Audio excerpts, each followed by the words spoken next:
வணக்கம் நண்பர்களே, மற்றொரு கலந்துரையாடலில் உங்களோடு இணைந்து கொள்வதில் மகிழ்ச்சி. இன்றைக்கு குறிப்பாக கதைக்க இருக்கிற விஷயம் ஒன்று, தற்கால அரசியல் நிலை தொடர்பாகவும் பாரதி ராஜாவுடைய மரணம், பாராளுமன்ற உறுப்பினர் ராமநாதன் அர்ஜுனாவினுடைய அரசியல் நகர்வு, சங்கீதனுடைய விடுதலை, இவ்வாறு பல்வேறு அம்சங்களையும் பேச இருக்கின்றோம். இது தொடர்பாக உங்களோடு உரையாடுவதற்காக உங்களுக்கு நன்கு அறிமுகமான கவிஞர் மற்றும் முன்னாள் போராளி அரசியல் விமர்சகர் முல்லமதி அவர்கள் எங்களோடு இணைந்து கொள்கிறார். வணக்கம் முல்லமதி.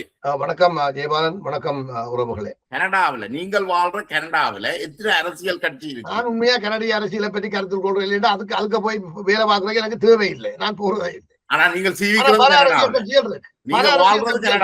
நான் வாக்களிக்க வேண்டிய வாக்களிக்கிறேன், அதுல மாற்ற கருத்து இல்லை. அதுக்காக நான் என்ன செய்யறேன், அங்க ஒரு கட்சி தான் இருக்கும். பிரதானமான கட்சிகள்ல எது பெஸ்டான சொல்யூஷனை கொடுக்கிறதாக பொதுவாக மக்கள் கருதுகிறார்கள் என்றதை அவர்களுடைய டிபேட்டுகள்ல பாக்குறேன். நான் வாக்களிக்கிறேன். பொதுவாக மக்கள் நேரத்தை அதை நான் பாக்குறேன். லிபரல் இருக்குதா, கன்சர்வேட்டிவ் இருக்குதா, இது இருக்குதா, அது இருக்குதா, எந்த கட்சி இருக்குன்னு பாக்குறேன், வாக்களி. மக்கள் எது நல்லதென்று நினைக்கிறோமோ அதுதான் ஆட்சிக்கு வரும், சரிதானே? ஆனா ஒவ்வொரு கட்சியும் நாங்கள் நல்ல கட்சி என்றுதான் சொல்லும். நல்லதை நினைக்கிறதுக்காக மட்டும்தான் வருவினம் என்றது இல்லை. இன்றைக்கு அது வேறு வேறு காரணங்களுக்காகவும் வரலாம். அதே விஷயத்த நீங்கள் ஏன் இலங்கையில அப்ளை பண்றீங்க? இல்ல, இலங்கையில 5-10 கட்சி இருக்குது, இருந்துட்டு போங்க, இருக்குது. அந்த 5-10 கட்சிக்கும் மெம்பர்ஸ் இருப்பினா அவையாவே தங்களோட கட்சி தான் நல்லதென்று நடத்துவினா. நீங்கள் உங்களோட கட்சி நல்லவென்று சொல்லுவீங்க. வாக்களிக்கிற மக்கள் தானே தீர்மானிப்பினம் எது நல்லது கூடாது. அதுக்கு என்ன பிரச்சனை? அப்ப நீங்கள் சொல்லக்கூடாதானே இவரெல்லாம் துரோகி அவரெல்லாம் துரோகி என்று நீங்க சொல்லலாதானே? அதை ஈழத்தமிழர்களுக்காக சில அரசியல் கட்சிகள் இலங்கையில செயல்படுது. நான் கனடாவில இருந்து ஈழத்தமிழர் அரசியலை அவதானிக்கின்ற ஒரு அவதானி என்ற அடிப்படையில் அங்கே என்ன நடக்குதுன்றதை பார்த்து நான் என்னுடைய கருத்தை சொல்றேன். இதா அதே இப்ப ஒரு 1 செகண்ட் நிப்பாடுவோம். விடுதலை புலிகள் இயக்கத்திலிருந்து எஞ்சி வந்த போராளிகள் தமிழ் அரசியல் துறை, தமிழ்ல விடுதலை புலிகள் அரசியல் துறை என்று 2 வச்சிருக்கிறேன். நான் அதையும் தவறு என்றுதான் சொல்றேன். அது பிழை, இது பாரதூரமான பிழை செய்கிறீர்கள் என்று சொல்றேன். அப்ப என்னுடைய கருத்து நீங்கள் உங்களுக்கு கருத்து சொல்றதுக்கு சுதந்திர உரிமை இருக்கிறது போல எனக்கு கருத்து சுதந்திரம் இருக்கு.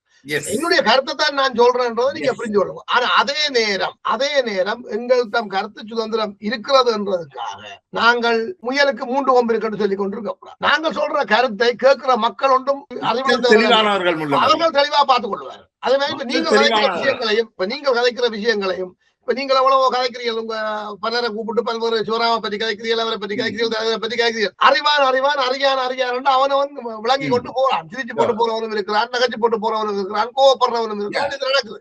அது வட்டி கூட்டமே தான் காய்ச்சி கொண்டு போறவனும் போவான்.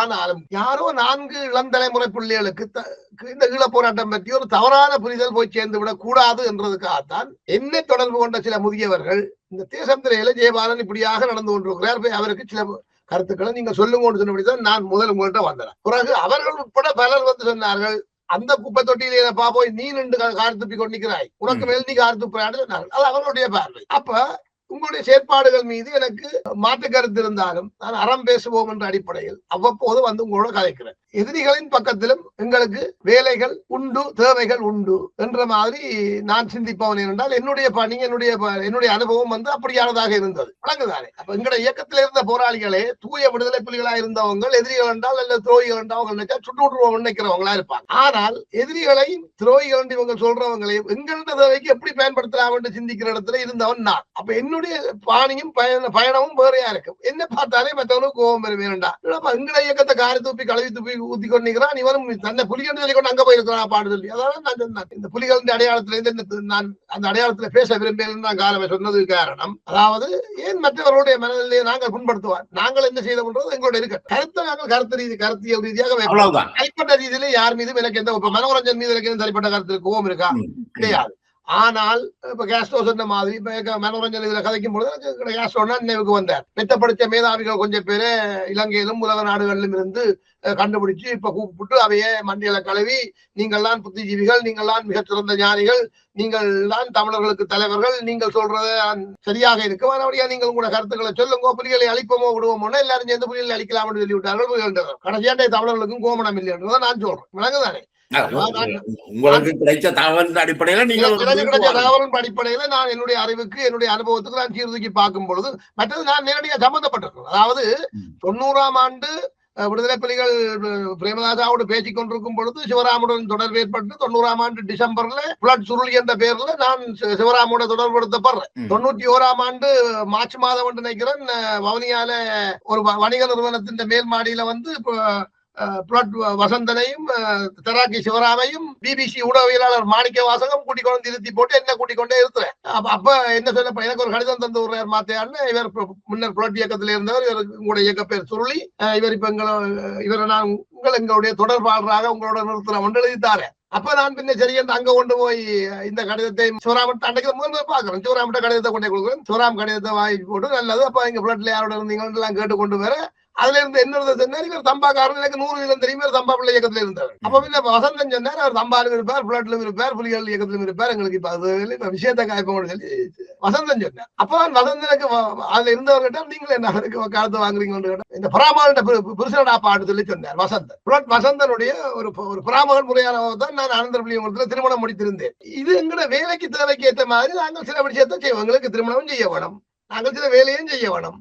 அப்ப திருமணம் தான் செய்ய போறேன். அப்ப இந்த பெட்டியை கட்டு போய் இந்த வேலையை செய்யணும் விட்டா இனத்துக்காக விடுதலைக்காக போராட்டத்துக்காக செய்ய வேணும். ஆனால் அதே வேளையில நான் விரும்பி இருந்த பிள்ளையே நான் விட்டுட்டு வந்து இந்த விடுதலைக்காக இந்த பிள்ளையை நான் அந்த பிள்ளைங்க கல்யாணம் கட்டி நான் புலட் பின்னணியை கொண்ட ஒரு குடும்பத்தை சேர்ந்தவங்க. அப்புறம் மாணிக்கவாசனை சந்திக்க போயிருக்க மாணிக்கவாசனும் வந்து நான் ஆனந்த பிள்ளைங்களை கொண்டோன்னு நெடுமாறனை தெரியும் கொண்டு கட்டோன்னே. இப்ப லண்டன்ல இருக்கிற நெடுமாறன் நான் சொன்னேன் புலப்படையில வந்து 2 பெண் பிள்ளைகளையும் பொடிகளையும் கொண்டு கொலை செய்தவங்க. அதுல வந்து நெடுமாறனுக்கு ஒரு சம்பந்தம் இல்லை. நெடுமாறன் பேர்ல செம்பியோட ரெண்டவர் அவர் தான்.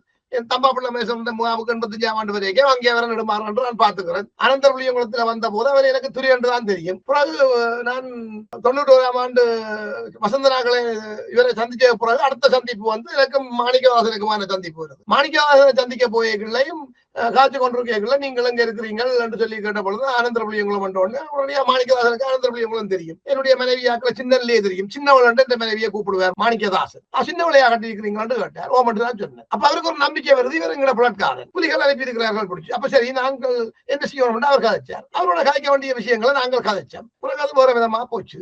அவர்களுக்கு எதிராக செயற்பாடுகளும் நடந்தது. அவர்களை செய்ய இல்லாமலும் போனார். இது ஈழ போராட்டத்தில் இப்படி பல சம்பவங்கள் நடந்திருக்கு. அப்ப இந்த நம்ப வச்சு கலத்தறுக்கிறது இந்த விஷயங்கள் எல்லாம் அதை நீங்கள் கடந்த காலத்துல விட வேண்டும். இல்லையா இதுகளை தொடர்ந்து செய்ய இங்கதான் நீங்கள் உங்களுக்கு சொன்ன நீங்கள் ஒரு ஊடகவியலாளர் என்ற பாத்திரம் எடுத்தா அந்த ஊடகவியலாளர் என்ற பாத்திரத்துல இருந்து பழகும். இப்ப இவ்வளவு கதையை நான் சொன்ன பிறகு நீங்க சொல்றீங்களே நம்ப வச்சு கலத்தறுத்து இல்ல இது ஒரு பேட்டர்ன் தானே. இது நடந்ததுன்றதே தெரியாமல் நீங்கள் கதைக்கிறீங்க. அதாவது புலட் வசந்தன் எப்படி கொல்லப்பட்டார் என்றதுக்கு உண்மையான வேற கதை இருக்கு. அதே மாதிரி அதாவது இங்க வாங்க நீங்கள் களத்துல இப்ப புலிகள் இயக்கத்துக்கு நான் போறோன்றதுக்காக அந்த இயக்கத்துல போய் போராடி களத்துல போய் சாவணுமா நீங்க கேள்வி வைக்கணும். அங்க போறதே மக்களுக்காக போராடுறதுக்கு. அந்த இயக்கம் நடத்துற எல்லா விஷயத்திலும் நாங்கள் ஈடுபட வேணும். சண்டைக்கு போகணும், சண்டையில போனா வழி வாங்கினா சாத்தான் உதுவலையா போய் என்ன பொறுத்தவரையில இதெல்லாம் நீங்கள் ஒரு அதீத கற்பனையிலும் ஒரு பக்கமாக இருந்து கொண்டு ஒரு பக்கத்தை காரத்துப்புற வேலையிலும் தான் இருக்கிறீர்கள். நான் தயவு செய்து உங்களை போன்ற எல்லோருக்குமே ஒரு விஷயம் சொல்றேன். நீங்கள் தமிழ் மனிதர்களாக இருந்தால் விடுதலை புலிகளின் ஏற்பாடுகள் மீது விடுதலை புலிகள் மீது உங்களுக்கு விமர்சனங்கள் இருந்தால் நீங்கள் 2009க்கு முதல்ல நீங்கள் அதை வச்சிருந்தால் அதுல நியாயம் இருக்கும். அப்ப விடுதலை புலிகள் இயக்கம் இருந்தது. நீங்கள் உங்களுடைய கருத்துக்களை நீங்கள் வச்சிருந்திருக்கலாம். 2009க்கு பிறகு அந்த போராட்டம் முள்ளிவாய்க்கால முடிவுக்கு வந்த பிறகு இன்றைக்கு நீங்கள் அதை கதைக்கிறீங்கன்னா நீங்கள் குப்பையாக்குறீங்க. நீங்கள் நல்ல ஒரு எதிர்காலத்துக்கு தமிழகத்தை அழைச்சி செல்றதை பற்றி சிந்திக்க இல்லை. மற்றது நீங்கள் ஏதோ கனவிலும் கற்பனையிலும் இருந்து கொண்டு புலிகள் இப்ப ஜனநாயக வழிக்கு வந்துட்டால் அவர்கள் மீண்டும் பழைய தங்களை அடாவடித்தனங்களை செய்வார்கள், உங்களோட கற்பனையில் அடாவடித்தனம் சொல்றதை செய்வார்கள் சொல்லி மாதிரி எல்லாம் கதைச்சு கொண்டு இதெல்லாம் வந்து ஜனநாயகத்துக்கே வரையில்லை என்று சொல்றோம். நீங்கள் ஜனநாயகத்துக்கே வரையில்லை. அது கூட கருத்து. அவர்கள் சிலர் வந்திருக்கிறார்கள், சிலர் வரையில்லை. புலிகள் இயக்கமே சொல்றோம். அதை விடுங்க. என்ன பொறுத்தவரையில தமிழினம் இன்றைய சூழ்நிலையில நல்ல ஒரு எதிர்காலத்தை நோக்கி போகணும் என்றால் ஜெயபாலன் இந்த புள்ளியில் இருந்து முன்னோக்கி செல்ல வேண்டும். இப்ப உங்களுக்கு சொல்றேன் இதே கருத்தை தான் நான் விடுதலை புலிகள் இயக்கத்தை சேர்ந்தவர்களுக்கு சொல்றேன். அதாவது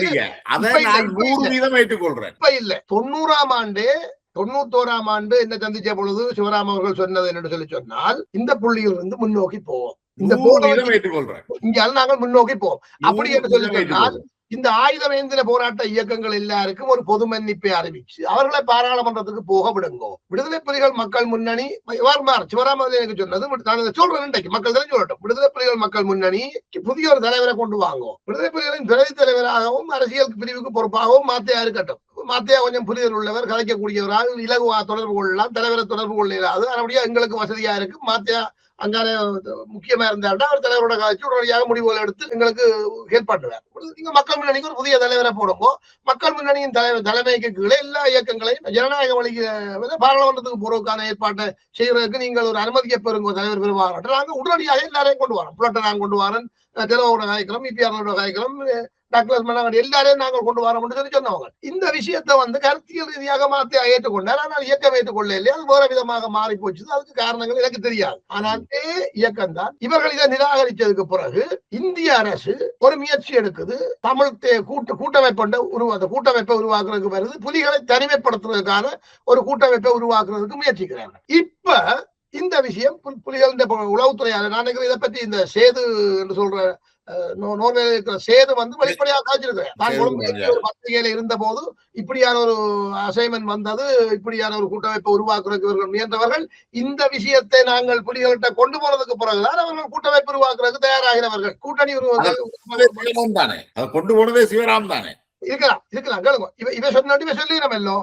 அப்ப இப்ப விடுதலை புலிகள் எங்க இந்த இதை தங்களை கையில் எடுக்கணும், தங்களை கருத்தியல் ரீதியாக தனிமைப்படுத்தி ஒரு செல்லாக்காசாக்கி விட்டு கூட்டணியை உருவாக்கி எங்களை அழிக்க போகிறார்கள். இது எங்க இவர்களுக்கு உரைக்குது என்று பாத்தீங்கன்னு சொல்லி சொன்னால் 94ஆம் ஆண்டு சந்திரிகாவை சென்று போய் நீலத்திரி செல்வம் சம்பந்தனும் போய் அங்க லட்சுமண் கவர்கா அவருக்கு எதிரில் சந்திரிகாவோட கதைக்கல. அவர்கள் அங்க என்ன கதைக்கிறார்கள், புலிகள் பலகீனப்பட்டு போய் இருக்கிறார்கள், உன்னை நாங்கள் ஜனாதிபதி ஆக்குவோம், நீ யாழ்ப்பாணத்தை புலி நன்னிக்குள்ள புலிகளை கலை. அதுக்கு பிறகு நீலன் தீர்வுபதி எழுதுற தீர்வுபதி எங்கள்கிட்டதா.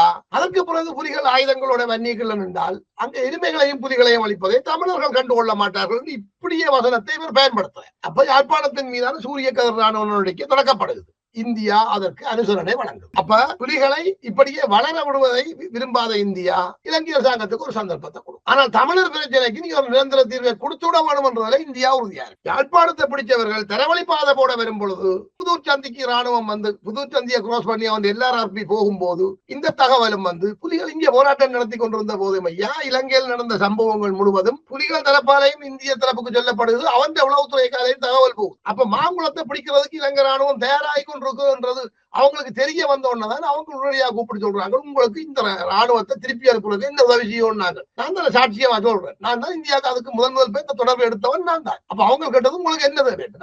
நான் ராணுவத்துறை சார்ந்தவர் இல்லை, ஆகவே நீங்கள் என்ன உதவி செய்ய முடியும் உங்களால் சொல்லுங்க, உங்களுக்கு என்ன உதவி வேணும்னாலும் செய்வோம், நீங்கள் ஜேசிக்கு ராணுவத்தை திருப்பி அனுப்பவும் பேச்சுவார்த்தை மூலம் இந்த பிரச்சனைக்கு நீங்கள் தீர்வு காணணும், அதுக்கு நீங்க தயாராகணும். சண்டை பிடிச்சு ஒன்றும் செய்ய முடியாது, உங்களுக்கு தயாராக அமைக்க முடியாது, அது சாத்தியப்படாது. உங்களுக்கு தெரியுமோ உங்களுடைய மக்களின் பிரதிநிதிகள் என்று சொல்றவர்கள் அவர்கள் எல்லாம் என்ன நிலைப்பாட்டில் இருக்கிறார்கள் உங்களுக்கு தெரியும். எல்லா விஷயத்தையும் நாங்க பொதுவெளியில கதைக்கிறாங்க.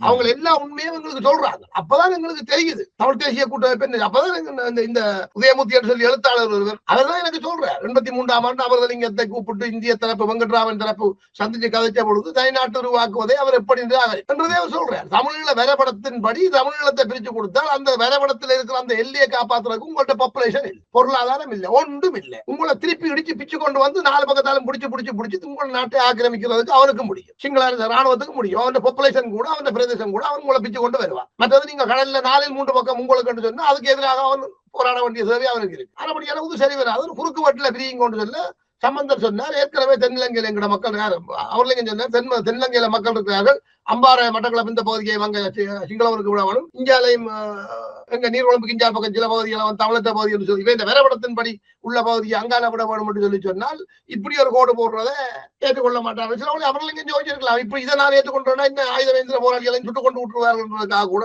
உதயங்களால் ஏற்றுக்கொள்ளலான்னு சொல்லிவிட்டார்.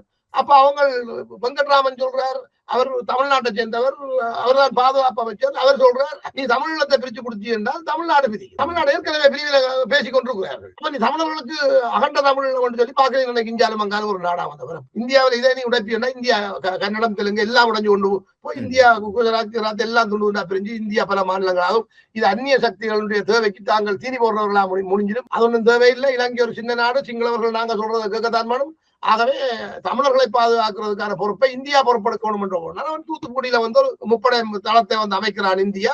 அதே வேளையில ஆயுத போராளிகளுக்கு தற்காப்புக்கு பயிற்சியை கொடுக்குற நிலைமைக்கு அவன் மாறும். அப்ப விடுதலை புலிகள் இயக்கம் இது எல்லாம் கடந்து தமிழீழத்துக்காக சொல்லி போராடுது. மற்ற இயக்கங்கள் எல்லாம் இந்தியாவின் இந்த நிலைப்பாடுகளை பிரிஞ்சோன்னா அவங்க மாறிட்டாங்க. இவர்கள் ஆயுதங்களை பறிச்ச உடனே அவங்க என்ன செய்தாங்க, வாழ வழி இல்லாமலும் இந்தியாவுக்குள்ள இருந்தாங்க. மற்றது அரசியல் ரீதியாகவும் விடுதலை புலிகள் நிலைப்பாடு வெற்றி அளியாது, நாங்கள் இந்த மக்கள் எங்கட மக்களை விட கூடான்னு சொல்லி கொண்டு கூட அவங்க நின்றாங்க. இப்படி நிற்கும் பொழுதுதான் அமெரிக்காவுடைய நேரடி உதவியோட இஸ்ரேலுடைய ஆதரவோட திரும்பி அவர்கள் இந்த ஆபரேஷன் என்ன இது என்றார்கள், இந்த ஆபரேஷன் லிபரேஷன் நடத்துகிறார்கள். பிறகு ஆபரேஷன் லிபரேஷனுக்கு சம்பந்தன் அமர்லிங்கம் முழு ஆதரவு வழங்கியிருக்கிறார். பிறகு சூரியகார நடவடிக்கைக்கு சம்பந்தன் முழு ஆதரவு வழங்கியிருக்கிறார். இறுதியாக புலிகளை அளிக்கிற இறுதி போருக்கு 22 பாராளுமன்ற உறுப்பினர்களை கொண்ட தமிழ் தேசிய கூட்டமைப்பின் தலைவன் கையொப்பம் வச்சிருக்கிறார். நான் அறிஞ்சதன்படி அவர் கையெழுத்து வச்சு கொடுத்திருக்கிறார். நாளைக்கு நீங்கள் ஐக்கிய நாடுகள் சபைக்கு போனா கூட அங்கே அவர்கள் வந்து காட்ட போறார்கள். இலங்கை அரசாங்கம் காட்டும். நீ பாருங்க, 22 பாராளுமன்ற உறுப்பினர்களின் தலைவன், அந்த மக்களின் ஜனநாயக பிரதிநிதி, நாட்டை பிரிக்க முடியாது என்று அவரே சொல்றார். புலிகள் பயங்கரவாதிகள் அவர்கள் அழியும் கொண்டு சொல்றார். அப்ப நாங்கள் என்ன செய்யறது? நாங்கள் அமைதியாக இந்த பிரச்சனைக்கு தீர்வு பெற்றுக் கொடுக்க போற பொழுது புலிகள் அதை கிடைக்காத தன்னாட்சி வேலை கொண்டு சொல்றார்கள். அது தமிழ்நாட்டை நோக்கித்தான் அது பயணிக்குது. அப்ப எங்களால் ஒன்றும் செய்ய முடியாது போச்சு. அவர்களை பயங்கரவாதிகளாக்கி நான் அழிச்சு விட்டோம் சொல்லி சொன்னால் ஐக்கிய நாடுகள் சபையில் என்ன சொல்லுவீர்கள்? இதுக்கு வேற எவிடன்ஸ் வேணுமோ? நீதிபதி கேட்டால் இந்தியாவில் இருந்த சம்பந்தன் இலங்கைக்கு வந்தவுடன் பாராளுமன்றத்துக்கு சென்று மஹிந்த ராஜபக்ச என்ற அப்போதைய ஜனாதிபதிக்கு பொன்னாட போட்டு இவர்தான் இலங்கையின் தேசிய தலைவன், பயங்கரவாதத்தை அழிச்ச தலைவர் என்று சொல்லி போலாரன் சொல்றார். இதை விட உங்களுக்கு என்ன தேவை? பிறகு புலிகளை அழிச்ச ராணுவ தளபதிக்கு வடக்கு மக்கள்கிட்ட வாக்கு வாங்கி கொடுக்கிறோம். அன்றைக்கு சம்பந்தன் ராஜதந்திரம் தான் வேலை செய்திருக்கு. சம்பந்தன் ராஜதந்திரம் பண்றதுக்கு அதை மறைக்க முடியாது. அதனால உண்மையா நடந்திருக்கு. ராஜதந்திரத்தை வளர்த்திருக்கோம். இதுல என்ன நடந்தது என்றால், விடுதலை புலிகள் ராஜதந்திர தோல்வி அடைஞ்சார்கள் என்று சொல்றதை விடுதலை புலிகள் என்ன சொன்னார்கள் தெரியுமோ அந்த நேரத்துல? அதான் நான் சொன்னேன், 90ஆம் ஆண்டுல இருந்து இந்த பாராளுமன்றத்தை ஆயுத போராட்டத்துக்கு அனுசரணையாக கட்டமைக்க தவறினால் நாங்கள் ஆயுதத்தை தூக்கி கொண்டு போராடி பிரயோசனம் இல்லை என்றால் சிவராம் சொல்லிக் கொண்டு வர. இப்ப சிவராமுடைய இருந்த நண்பன் இல்லை என்று சொல்றவர் எல்லாம் சிவராம துரோகி என்றார்கள். அவர் புலிகளை அழிக்கவும் வரையில்லை, புலிகளை அழிக்கிறதுக்கு ஆலோசனை சொல்லாம இல்லை, அல்லது அவர் சொல்றது கேட்டு புலிகள் நடக்காம இல்லை. ஆனா அந்த மனுஷன் சொன்ன அவ்வளவும் சரியான விஷயம். அதாவது இந்த வெள்ளவட்டி கள்ளர்களையே பாராளுமன்றத்திலிருந்து மக்களால சத்தம் இல்லாம துடைத்தழிச்சு போட்டு இந்த ஆயுதமேந்திய போராளிகளை பாராளுமன்றத்தில் நிறுத்தி போட்டு புலிகள் ஆயுதத்தோட போராடி இருந்தால் புலிகள் அழிக்கப்பட்டிருக்க மாட்டார்கள். அண்மையில ஜனநாயகத்தின் சிராட்ட தினத்துக்கு யாரை கூப்பிடுறான்? சுமந்திரன் GL பீரிஸ். அங்க வந்து GL பீரிஸ் என்ன சொல்றாரு? உரையாற்றுறார், புலிகள் இடைக்கால தன்னாட்சி வரவேற்படுவது தனிநாட்டைக்கு ஒருவர். செல்வநாயகம் சுயாட்சி தான் கேட்டது. அப்ப புலிகளுக்கு எதிரானவர்கள் எல்லாம் தமிழரசு கட்சி, அவருடைய அரசியல், அதை தமிழர்கள் ஏற்றுக்கொள்ளுகிறார்கள் என்று சொன்னா புலிகள் பயங்கரவாதிகள், அவர்களை நாங்கள் அழிச்சது தவறு இல்லை என்று சொல்லி அவர் இப்படி கையப்பிழந்து சொல்லி கொடுப்போம். நாங்கள் ஆயுதமேந்திய போராளிகளை விமர்சிக்கிறது, இவர்களை விமர்சிக்கிறது என்ன நடந்தது இங்கே என்றதை சீர்தூக்கி பார்த்து முடிவெடுக்க வேண்டும் என்றதான் நாங்கள் சொல்லாமே தவிர, இப்படி போனீங்கன்னு சொன்னா விடுதலை புலிகள் அவர்களை கேட்டான். அவர்கள் என்ன சொல்றார்கள்? நாங்கள் எங்கட மக்களுக்கு ஒரு வாக்குறுதி வழங்கினோம், நாங்கள் ஒரு இலக்கை தீர்மானிச்சோம், நாங்கள் அந்த இலக்கை நோக்கி பயணிச்சு கொண்டிருந்தோம், எங்கட மக்கள் ஏற்கக்கூடிய ஒரு தீர்வை வழங்கினால் ஏற்றுக்கொள்றோம் என்று சொல்லி பேச போனோம். அவர்கள் சுயாட்சியை எங்களுக்கு வழங்க தயார் இல்லையப்பா, நாங்கள் சுயாட்சியை ஏற்க தயாரா நிற்கிறோம். சுயாட்சியையே அவர்கள் வழங்க தயாராக இல்லை. எங்கேயாவது சுயாட்சியை உங்களுக்கு தெரியலாம் சொன்னவர்களா? உங்களுக்கு தெரியுமா? இந்த ஜெயவர்த்தனா சாகருக்கு கொஞ்ச காலம் முதல்ல சொன்ன வாசகமும், பண்டார் நாயக்கா சாகருக்கு கொஞ்ச காலம் சொன்ன வாசகமும் வேறு வேறு வடிவங்கள் இருந்தாலும் கருப்பொருள் ஒரு மொழி கொள்கை கொண்டு வரப்பட்ட போதும் கூட அதை எதிர்த்தவர்கள். இது நான் ஆட்டை ரெண்டாக்கி போட மட்டும் சொன்னார் ஒருவர்.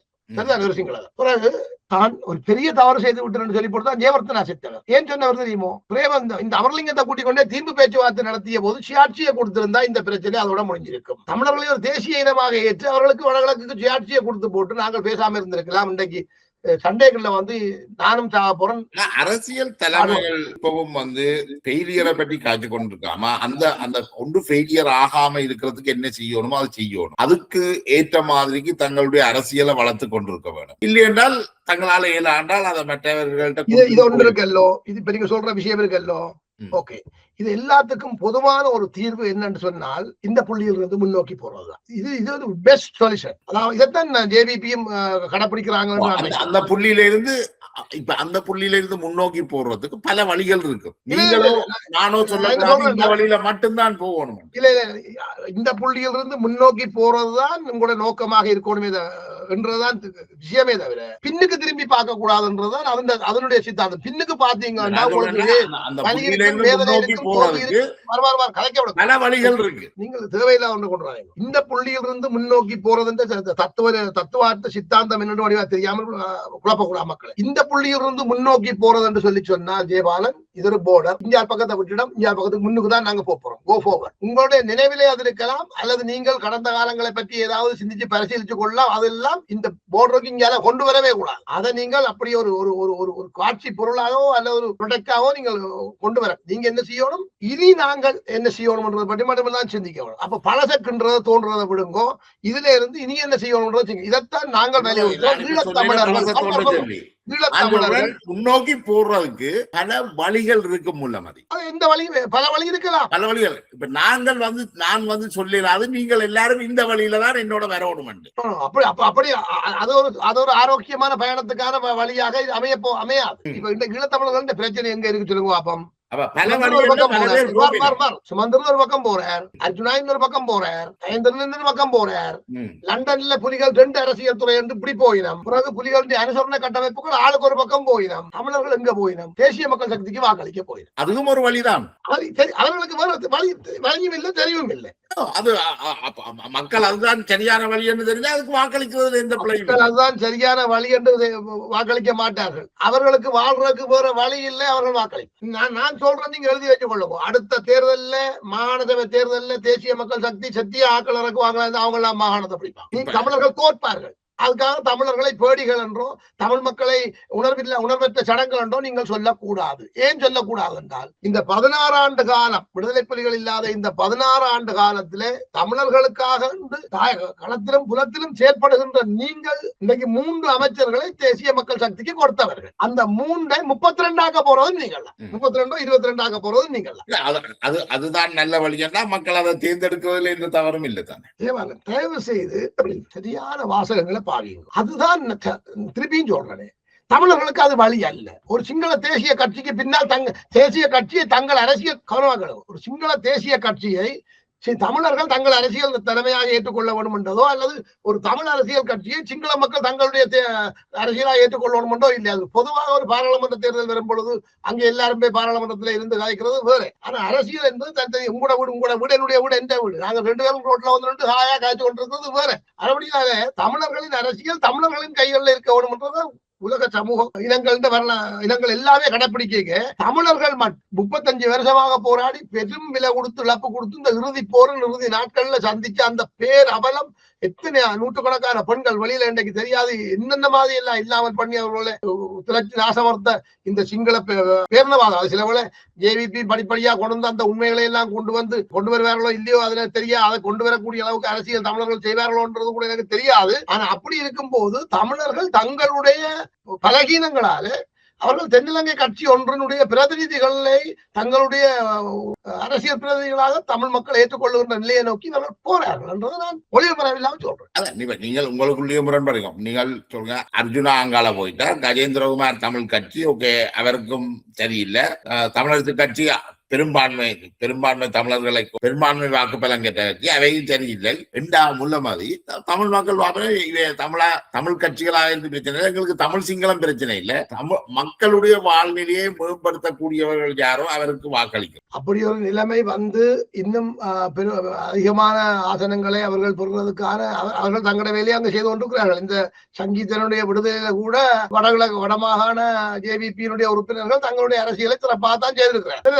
அவர்கள் ஆட்சி அதிகாரத்தில் இருக்கிறதால இளங்குமரன் தன்னுடைய அரசியலை அங்க சரியா செய்திருக்கிறார். ஆனால் இவருடைய விடுதலைக்காக பேசின ஏனைய தமிழ் அரசியல் கட்சிக்காரருடைய கருத்துக்கள் அங்கே கணக்கில் எடுக்கப்படவில்லை. 2வது, அடுத்த தேர்தலில் ஸ்ரீதரன் தமிழ் மக்களால் ஏற்றுக்கொள்ளப்படுவார் என்றதும் ஒரு பெரிய கேள்வி இருக்கு என்று சொல்லி சொன்னால், இவர் வென்றால் தமிழரசு கட்சியின் வெற்றியா தான் போகும். அதனுடையான தமிழரசு கட்சி தேவையில்லை என்ற முடிவுக்கு தமிழர்கள் வரும் நிலையை நோக்கித்தான் எல்லாமே போய்கொண்டிருக்கு. நாங்கள் அறிகிற லோக்கல்ல அங்க என்னன்னு இருக்குன்றாங்க அறிகிற தகவலின்படி மக்களுக்கு மிகப்பெரிய கோபமும் எரிச்சலும் இருக்குது. என்ன அன்னைக்கு ஐயம்பிள்ளையா கதை கேட்கணும் உங்களுக்கு சொன்னவர் என்ன நீண்ட உரையாடல நடத்துகிறோம் உள்ளபடி நாங்கள் தொடர்ந்து பேசுவோம். கருத்துக்களால எதிர்கொள்றதும் எங்களுடைய கருத்துக்களை சிந்தனையை விரிவடைய செய்யறது தான் எனக்கு ஒரே வழி. மீண்டும் அடுத்த சந்திப்பில் பதிவில ஒரு செய்தியை நான் தெளிவாக சொல்லிக் கொள்றேன். இந்த ஊடகங்கள்ல நான் கருத்து கூறும் பொழுது விடுதலை புலிகள் இயக்கத்தின் அடையாளங்களுடனோ இதோட நான் வரையில்லை. ஒரு முன்னாள் போராளி என்ற வகையில சில கருத்துக்களை சொல்றேன். மற்றும்படி ஒரு ஈழத்தமிழனாக என்னுடைய கருத்துக்களை நான் சொல்றேன். அதை எல்லாரும் புரிஞ்சு கொள்ள வேண்டும். அந்த வகையில் மற்றவர்களுக்குள்ள விமர்சனங்களைப் போல ஒரு தமிழ் உணர்வாளனாக அல்லது தமிழனாக என்னுடைய கருத்துக்களை நான் முன்வைக்கிறேன். அதை எல்லாரும் புரிஞ்சு கொள்ளுவோம். நன்றி. நன்றி முல்லாமதி. நன்றி.